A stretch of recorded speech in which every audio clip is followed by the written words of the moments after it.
여러분 안녕하십니까. 여수 MBC 뉴스투데이입니다. 더불어민주당 전남지사 후보를 놓고 김영록, 장만채 예비후보가 결선 투표에서 맞붙게 됐습니다. 민주당이 1차 경선을 실시한 결과 김영록 후보는 40.93%, 장만채 후보 32.5%, 신정훈 후보 26.58%의 득표율을 각각 기록해 김영록, 장만채 후보가 결선 투표를 치릅니다. 결선 투표는 18일과 19일에 진행되며 신 후보에 대한 1차 경선 지지세가 결선 판도를 바꿀 수 있는 요인이 될 것으로 보입니다. 광양시는 인근 여수나 순천시보다는 관광도시로서 인지도가 낮은데요. 부족한 관광 인프라를 구축하기 위해 광양을 3대 권역으로 나눠 변화를 시도하고 있습니다. 박민주 기자입니다. 지난해 조성된 광양 도심권의 3화선 공원입니다. 300m 길이의 무지개 다리가 만들어졌지만 관광 견인 효과는 미흡합니다. 광양시가 이곳을 중심으로 도심권 관광개발 모델을 내놨습니다. 기로대교에서 금호대교에 이르는 9.4km 구간에 해변 관광 테마거리를 조성합니다. 오는 2020년까지 160억 원을 들여 달빛 광장과 수변 전망대, 워터스크린이 어우러진 특화된 공간으로 만든다는 겁니다.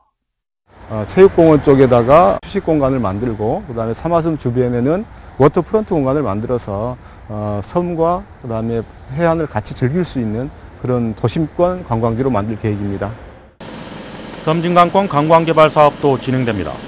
백두대간 종점 관광명소화 사업과 섬진강 백길 복원에 레포츠 시설도 조성합니다.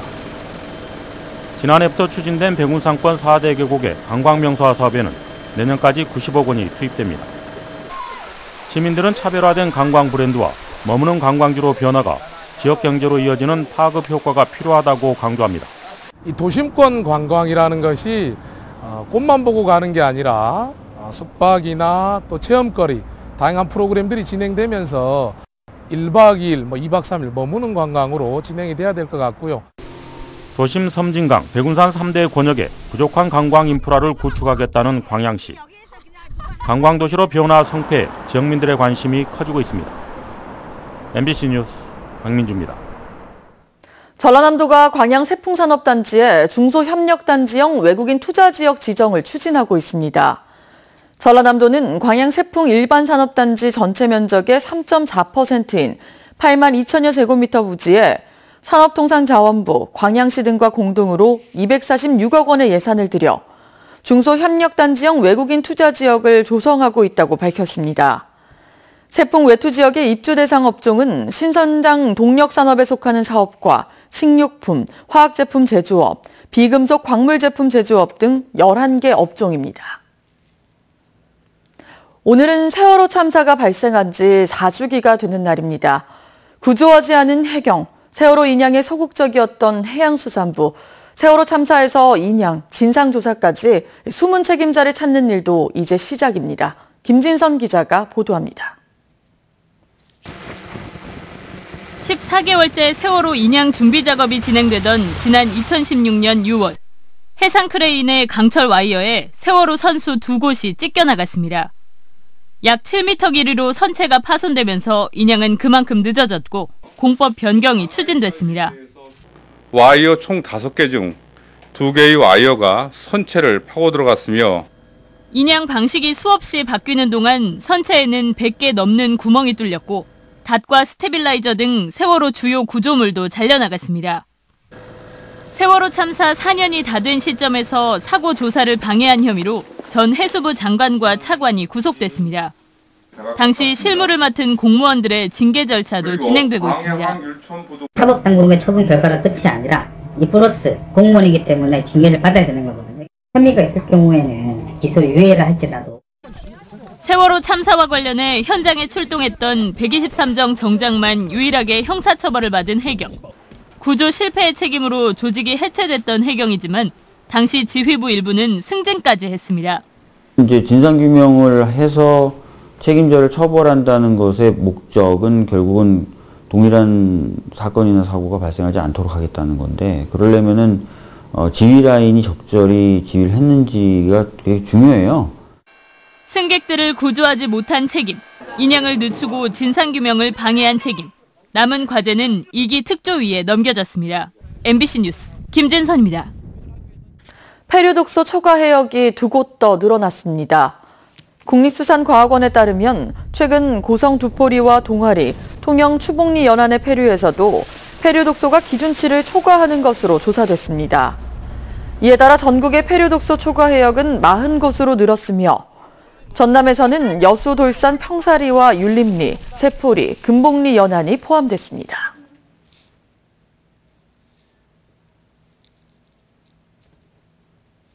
이상으로 여수 MBC 뉴스투데이를 마칩니다. 고맙습니다.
차가 크게 벌어지겠습니다. 오늘 아침 어제보다 조금 더 쌀쌀한데요. 현재 전북 장수의 기온이 0도 안팎, 서울 5도, 대구는 7.4도 등으로 어제 같은 시각보다 2도에서 4도가량 낮은 기온을 보이고 있습니다. 또 일부 내륙 지방에서는 서리가 가능성도 있어서 조심하셔야겠습니다. 그래도 한낮에는 햇살이 퍼지면서 기온이 큰 폭으로 오를 텐데요. 서울의 낮 기온이 18도까지 오르겠고 그만큼 일교차도 더욱더 커지겠습니다. 부산에 나타났던 황사는 모두 물러갔습니다. 오늘 미세먼지 농도는 오전까지 일부 지방에서 조금 높게 나타날 수 있겠지만 대체로 보통 수준을 유지할 전망입니다. 오늘 전국 하늘 대체로 맑게 드러나겠습니다. 현재 중부와 전북, 경북 지방에 짙게 끼어있는 안개는 해가 나면서 차츰 거칠 것으로 보입니다. 이 시각 기온은 서울이 5도, 강릉 6.7도, 광주 5.2도, 목포는 6도 선을 보이고 있고요. 한낮에는 서울이 15도, 강릉 15도, 부산 16도, 목포는 16도까지 오르며 어제보다 2도에서 4도가량 높겠습니다. 이번 주는 별다른 비 예보 없이 대체로 맑은 날들이 계속될 것으로 보이고요.